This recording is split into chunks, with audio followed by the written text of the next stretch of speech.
Alright, so that's basically what I wanted right there. It's a little hot, a little spicy. Oh, there you go. Went ahead and cut that down the middle. So there's a 2.5/5 flange. And then I've got this 3-inch here because on the back of the turbo, that's what fits, a 3-inch. So I basically need to MacGyver this together. So I'm gonna check to see. Let me see if this will fit inside of here. If it does, we're Gucci. If not, I'm gonna have to get a reducer another day and basically weld a like 3-inch down to a 2.5 here and try to get it as close as possible. But my hopes is that this will fit inside. I mean, it's pretty close. I think if I tack that up, I should be able to weld it together. I'm gonna give it a shot.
Alright, so real quick, now that I've got this piece mounted on there, yeah, don't think I can touch it with my hand yet. It was like super hot. It's kind of warm, it's not too bad. Yeah, I gotta keep working on that. I just figured I wanted to kind of push forward and get everything else kind of done, and then I'll leave that for last. I need to make that completely flat. So that way when I put the gasket on there, it is going to get a gasket because obviously it's not like a perfectly even surface. But I'm going to try to get it as even as possible, and then I'm going to put the gasket on there. Once I put the gasket on there and this gets torqued down, it should be perfectly even. So worst case scenario, I'll get like a belt sander or something, and I'll just run the surface against a belt sander to make it like completely flat. All right, so let's mock it up against the turbo here. See where we end up at. All right, so there's the turbo flange. Here is how that's gonna sit. All right, you see how far that pipe comes out? So what I'm gonna have to do is I'm gonna have to cut that pipe down. I think what I'm gonna end up having to do is I'm gonna have to cut that pipe off at the weld here, and then I'm gonna have to bring a curved pipe, like a pipe that's already curving, and weld that there to clear this, and try to bring this over as much as possible. By this I mean the dump tube. I'm trying to point at it right here. If I can bring that over a little bit more, that's gonna give me even more clearance for the radiator, which would be great, because the more this way I can bring the radiator, the better that would be for me. But so I'm gonna go ahead and cut this here now. And I know these seems really tedious. It seems like I'm like welding like 1 millimeter at a time, but it's just this whole having to reduce from 3" to 2.5". And then on top of that, to try to get a pipe that was oriented to face the passenger side, now it's gonna be facing the driver's side. It's a lot to do. It's tedious. I don't mind it, because this is actually my first time doing something like this. So this is actually really, really cool and really fun, but it is time consuming and it is tedious, and it requires patience and dedication.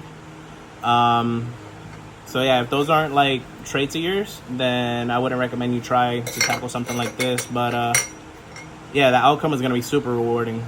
So, but yeah, so now let me go ahead and cut this weld, and I'm gonna go ahead and cut one of those 90s, and we'll see where we're at when we get to that point.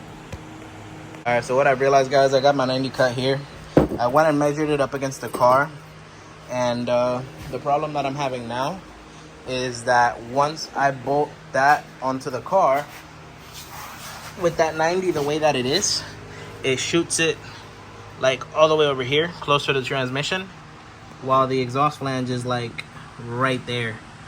So what I'm gonna have to do is I'm gonna have to come back. I'm getting pretty tired already. I'm gonna go ahead and call it a night. But so basically the mission is, or the game plan I should say, when I come back, is I'm gonna go ahead and shorten that 90 from the turbo side. That way I can get it as close to this way as possible. Even if I don't get it 100%, I just want to get it super close over this way. If I have to go get an adjustment piece at the store or something, get like a 45 degree or something like that to make it like curve back or something like that, I will. But I just don't want it so far to the left. Like I said, the main goal is to try to get this dump tube as close this way as possible, so that way I don't have to move the radiator over that much. So we're gonna call it a night right here. It's already super late. It's like almost midnight. So it's Monday, so I have to be at work tomorrow, and I have to wake up super early. I usually wake up super early to go to work.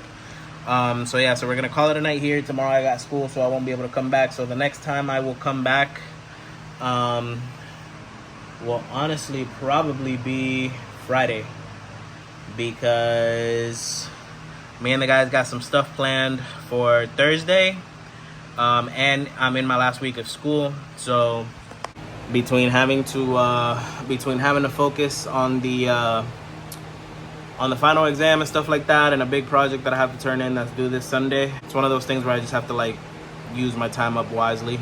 And the only reason everything is prolonged so long, like everything's taken so long, is just because we've been waiting on fittings and parts and all types of stuff. So little by little, it's all been coming in, and everything's been getting done in like specific steps. So the majority of the fittings for the motor, well, actually all the fittings for the motor are basically done.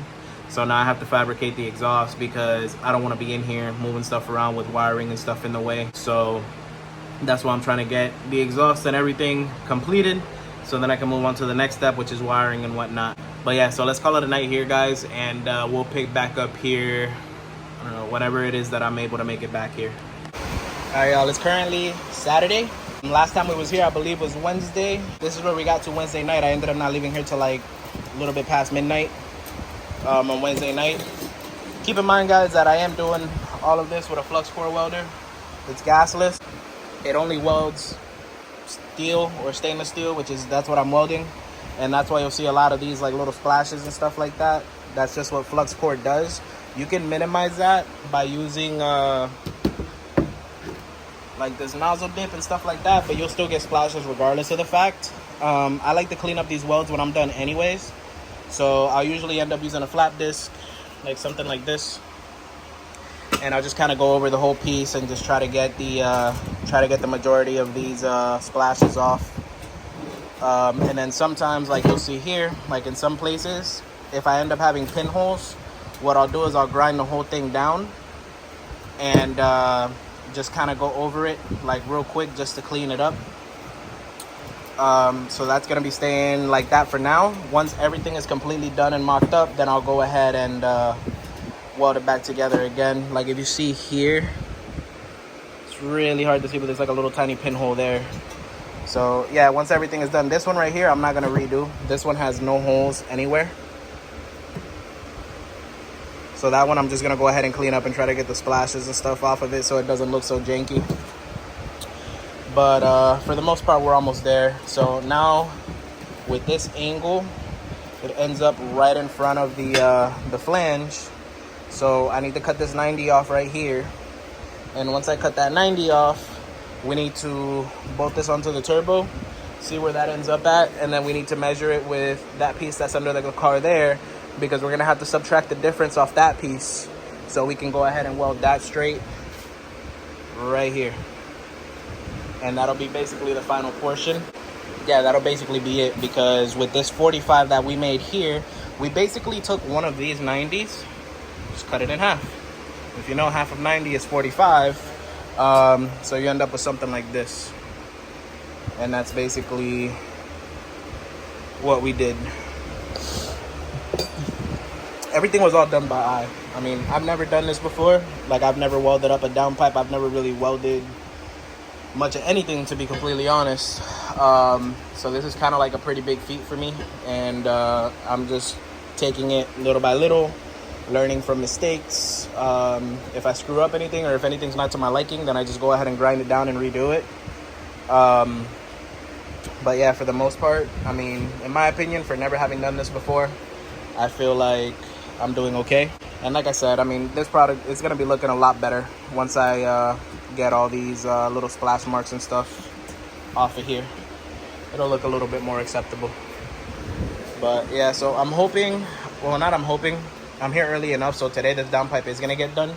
And once this downpipe is done, I need to figure out how I'm going to mount this wastegate, because I feel like if I modify this wastegate, like extend it here to come further out over this way, then I won't have to move the radiator brackets, at least not too much, because the downpipe is still going to be in the way of the radiator. Maybe, maybe not, because that's also kind of one of the reasons why I angled it back that way. So if you see here, once this is in place, we may clear, we may not clear. It's all going to depend on the shroud. So we'll see what happens once we get there.